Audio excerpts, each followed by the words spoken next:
Guys, we got another full self-driving beta video down in the city of Chicago. I'm heading out right now to go pick up my car. All right, and so our journey begins. FSD Beta is enabled. You'll see the blue steering wheel icon in the lower left indicating that it is enabled. I have a series of destinations dialed in for this trip in downtown Chicago. The first destination is the Chicago Theater, which is where we're headed right now. This moment right here resulted in an intervention. For some reason, there was a slowdown. Not sure what caused that, but I did have to intervene there. So that is the first intervention.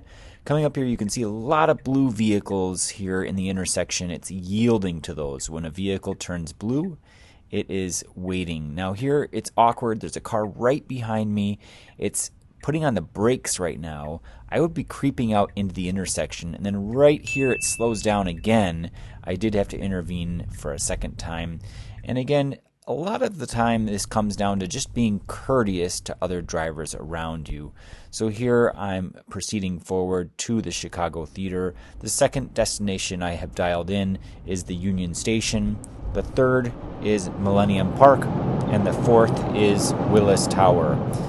This is a Tuesday night, so traffic thankfully is not that bad. Going underneath this bridge, I have a lot of patience during this drive, and I really do push Beta to the limit. Here you can see it's going under this bridge. It's asking me to apply slight turning force to the steering wheel. The Beta does require you to pay constant attention to the road. If you take your eyes off the road, you do get a message, and too many of those, and they actually take Beta away from you. Even though you paid a lot of money for it, they will remove it from your vehicle if you're abusing the system. So I'm going under this bridge, and you'll see a number of events occur here that are particularly interesting.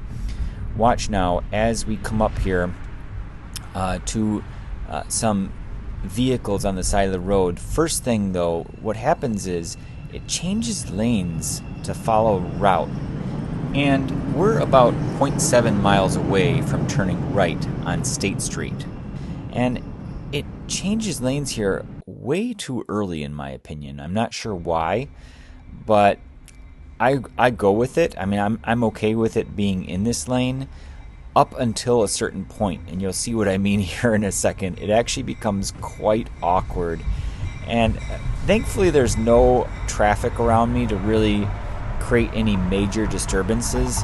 But watch what happens here. This is a trend in downtown Chicago, so this is a really smart thing. It actually says right here it's changing lanes away from path blockage. Use turn signal to cancel. There was a vehicle in the lane there that it saw ahead of time and moved into the left lane.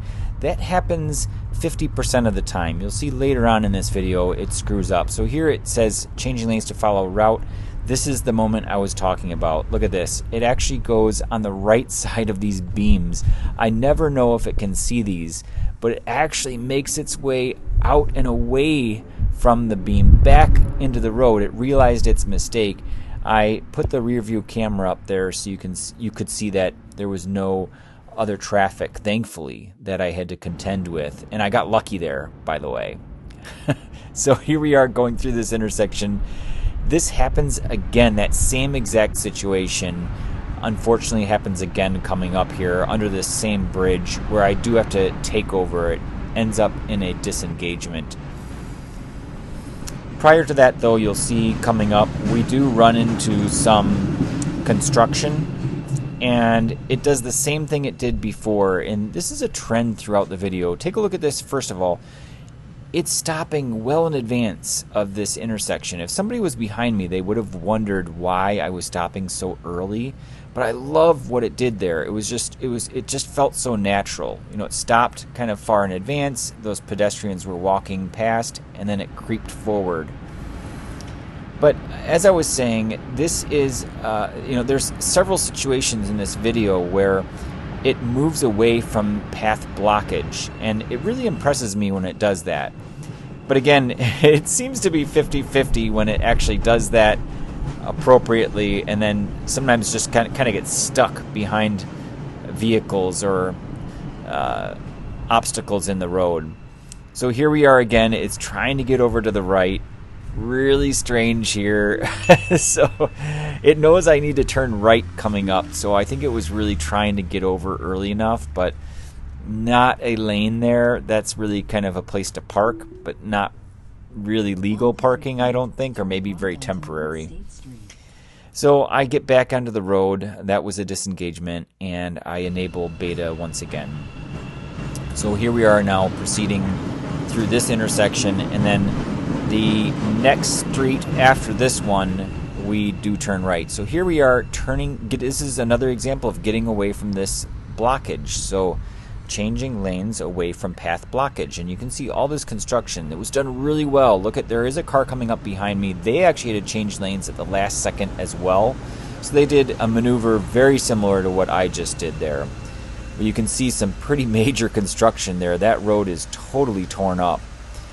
And it's going around these cones really, really well. My screen is having a hard time. I did have to intervene there and push forward because it was slowing down and I had someone right on my tail. So this is the first destination. There's the Chicago Theater on the left. So in order to move past this waypoint, I do have to park the vehicle and then put it back in drive.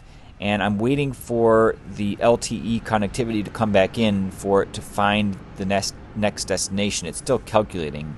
So you can see heading to the Union Station here. I am manually driving here, and then once it connects, I turn beta back on. So coming through this area here, you'll see a police vehicle. If you're on the highway, it will indicate that there's an emergency vehicle, but as you can see, there's no indication on the screen. That is not a capability that's built into the city streets driving right now. Here it's changing lanes to follow route, doing a really nice job there. Very appropriate. It detects, if somebody is behind you and will change lanes without any issues usually. Now sometimes it is a little bit too late to change lanes. And I have noticed that if there's a small amount of distance and it needs to change lanes, sometimes it will just completely miss it. But you can see all the people showing up on the screen. It's doing a very nice job picking up on a lot of the details. I experimented with the overlay of the graphics, kind of augmented reality style, and I didn't have the best success. Well, it was successful. It just wasn't as nice or as comprehensive as I think this display is. So I'll experiment on and off with that moving forward, but I really do like this display. So for some reason I thought that it had arrived at the Union Station there when it really hadn't. So I actually stopped the car, parked it, and realized that it wasn't actually there. So for some reason it slowed down as if it was arriving somewhere, and I'm not sure why it did that. But I turn it back on, and it's turning right here onto Adams Street. And then now that we're on Adams Street, it goes about half a mile, about a half mile before it has to turn left here.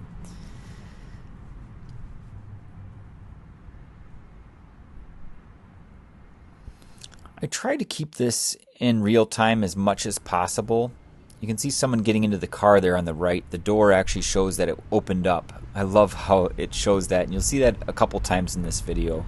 There, it's trying to change lanes to follow route. It does a fairly decent job of trying to get over into the lane where we need to go, turn left or right ahead of time in this trip. And I really have a high degree of appreciation for that, especially in these busy environments. There weren't any turns that were really missed throughout the duration of this journey here. So here again, changing lanes, it's attempting to do this to change lanes. There's a blue car. That car is blue behind me, so it's yielding to them. Now thankfully I don't get honked at. It pulls in front of them. Now watch this. There's an obstacle there. So I had to intervene, and then I had to disengage. It got really uncomfortable. That car comes back out. I turn it back on again, and it says changing lanes to follow route. This guy then pulls out, so you can see in my rear view mirror here, that car there was the one that was already parked there. So thankfully, no traffic. I let it do it. So somebody honks. I don't know who that was or who they were honking at. I reviewed this footage many times, and it definitely wasn't me that they were honking at. Coming through this intersection now, this is really fascinating. Watch what happens here. We go through this intersection, and I think this is just really crazy what happens here. So this car here is parked on the left, right?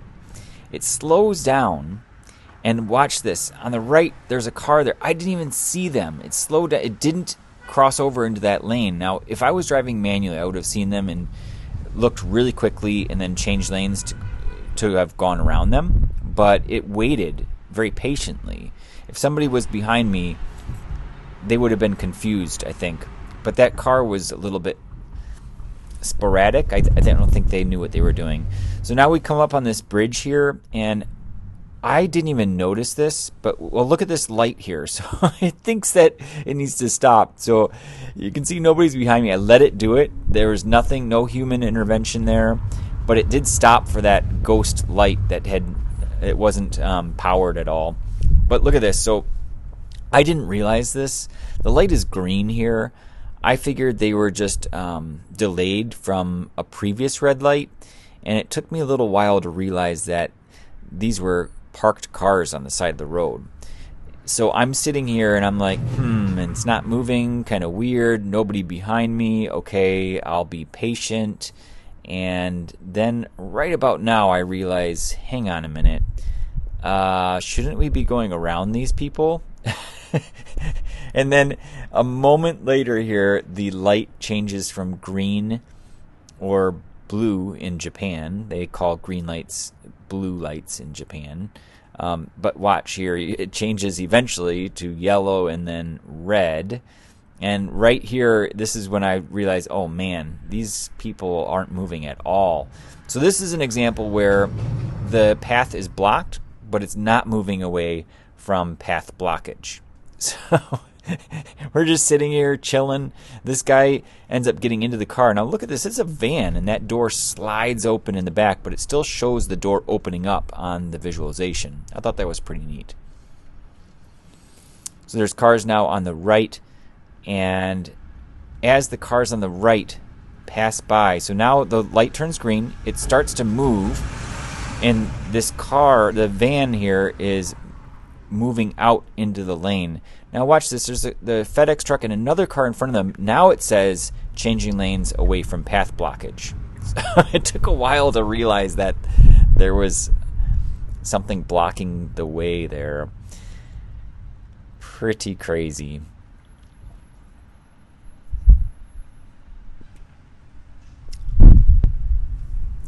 So moving forward here, it knows that we need to turn left. So it's indicating that it's going to start moving over to get ready to turn left. And here it does a nice job getting over into the left turn lane.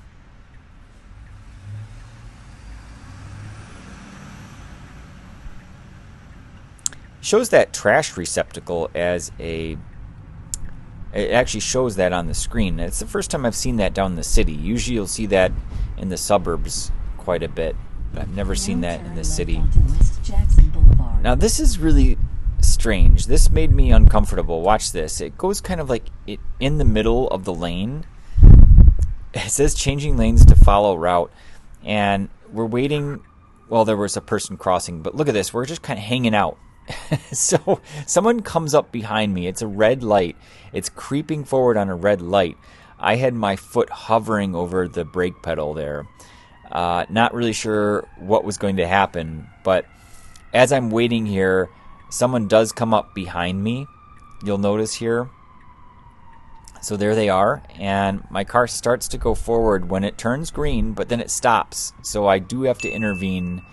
That makes it 5 interventions and 2 disengagements. Changing lanes to follow route. Thankfully, in this trip, it doesn't go into the bus lanes at all, but that is an issue sometimes. So here we are arriving at the Union Station. So I park the car and continue trip, and then enable beta once again.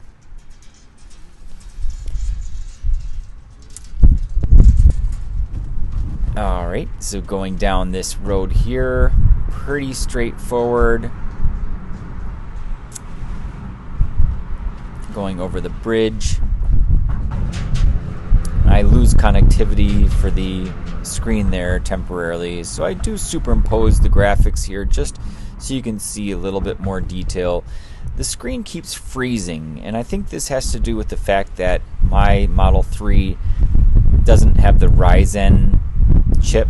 I'm not sure if anybody has the Ryzen chip with Beta and can comment on the lag with the screen. I would greatly appreciate it in the comments, but to my knowledge this is mainly an issue with the older computers, but it does seem to kind of have these hiccups where it just freezes, and you'll see it happen quite frequently in this video.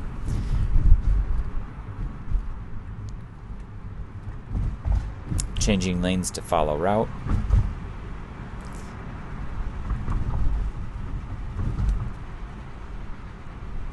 And then there it changes lanes again, but it doesn't give me any message or indication of why it's changing lanes. So it changes lanes here. Now there's a bus straight ahead, and it says autopilot creeping forward, checking for visibility, but there's path blockage, and it does give you a message about the path blockage, but watch this. It changes lanes in the middle of the intersection. So it says changing lanes away from path blockage, but what it did right there is illegal. You cannot change lanes in the middle of an intersection. It does that on occasion, unfortunately. So changing lanes away from path blockage, it said that again, and not sure why in that particular situation, but it did stay left. It went around that car parked in the left. Previously it got stuck behind cars that were parked on the left side of the road, but that time it went around them just fine. So that kind of solidifies the fact that it's unpredictable. Beta continues to be very unpredictable. You know, sometimes it will do things really well, other times it doesn't. Now watch this. The car behind me recognizes that there's pedestrians, so they're like, okay, that's fine. But watch this. As a human driver, I would be much further out in the intersection, and the car behind me is like, what's going on? Especially right now, they're like, okay, this guy's crazy. So I did have to intervene there just to be polite. So I do record that, so I can still provide feedback. So you'll see a couple times I do provide feedback by pushing the camera icon in the upper right hand corner of the screen. But we are on our way right now to Millennium Park. We're heading north, and when we turn right onto Monroe Street, so here it's asking for a little bit of feedback on the steering wheel, but when we turn right here on Monroe Street, we're going to be heading straight east toward Lake Michigan. And this is right up here is where Millennium Park is. It's on the left side there. So it kind of changes lanes there. It says autopilot creeping forward. Not sure why it said that there.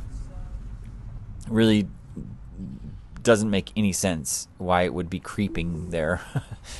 Usually it does that at intersections.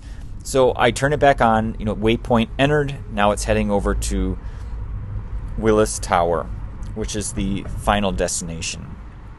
Now turn right onto South Columbus Drive.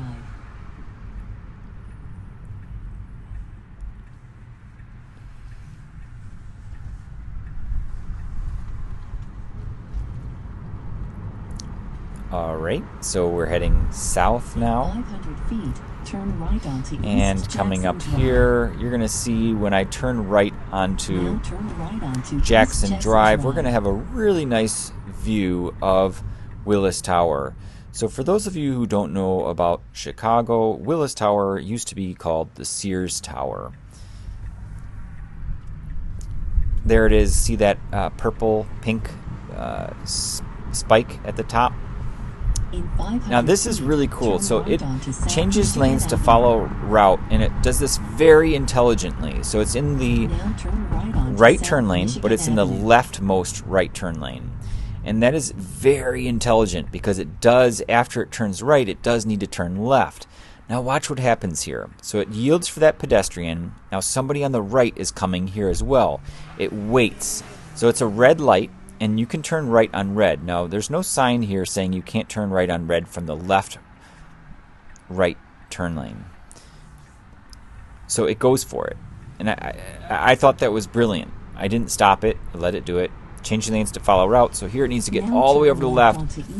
This was cutting it close. If we had had some other traffic around, I'm pretty sure it would not have been able to make it over in time. That is a classic example of a short amount of distance where it needs to get over quickly. Thankfully, it set itself up well in advance for that. So I had a lot of appreciation for that. I think it did a really nice job. And overall, throughout this drive, I think Beta did a pretty decent job. I was very pleased. Now, I was very patient with it, and being a Tuesday night, there really wasn't too much traffic around. Here it's changing lanes to follow route. Now, coming up here, we encounter something really interesting. So, again, I have a ton of patience, and thankfully, in this situation coming up, the person behind me also had some patience, and I was very thankful. I would have had an intervention coming up here had this person in back of me been a lot more impatient than they were. But watch this. So the car in front of me, they end up turning right. Watch this. So they pass over this parked car. So they move right, but they end up like sitting there in the lane. So somebody comes up behind me, and thankfully they don't honk at me, but they're just kind of like in my way. Now, I would normally just go around that car. There's a car coming there, but I would have been quick enough to go around. So again, I let it do that, but it was a little bit awkward for me. And not that it did anything wrong. So here it changes lanes again to follow route. So it does need to get all the way over to the left. So that's a left turn lane. Thankfully it didn't do that. But watch this. Now we have some cars here. This creates an awkward situation. So it says it's trying to go around the path blockage there, and it did a nice job. It waited for the traffic to get out of the way and then change lanes away from that path blockage. And it knows still it needs to change lanes to follow route, so it's trying to get over, but you can see there's a lot of stuff going on in the left side of the street. So now turn left onto it South manages Street. doing it right at the last second, so I was happy for that. But again, cutting it close there, it seems to be a trend. And a lot of times, even in the suburbs, it will completely miss the turn. So I got lucky just being a Tuesday night. I think if this had been like a Friday night or another night where there's a lot more traffic and activity, it would have struggled. So right up here straight ahead is the Willis Tower, and we come up here and our trip is pretty much finished. So I take it back out on the highway, back to the suburbs, which is where I live. But overall, I would say that Beta did a pretty decent job. I was satisfied. I didn't have any really nerve-wracking experiences during this one, and I did enjoy testing it, as I always do in the city. It can be stressful, but this one wasn't too bad. So I hope you enjoyed. Let me know what you think in the comments below, and thanks for watching.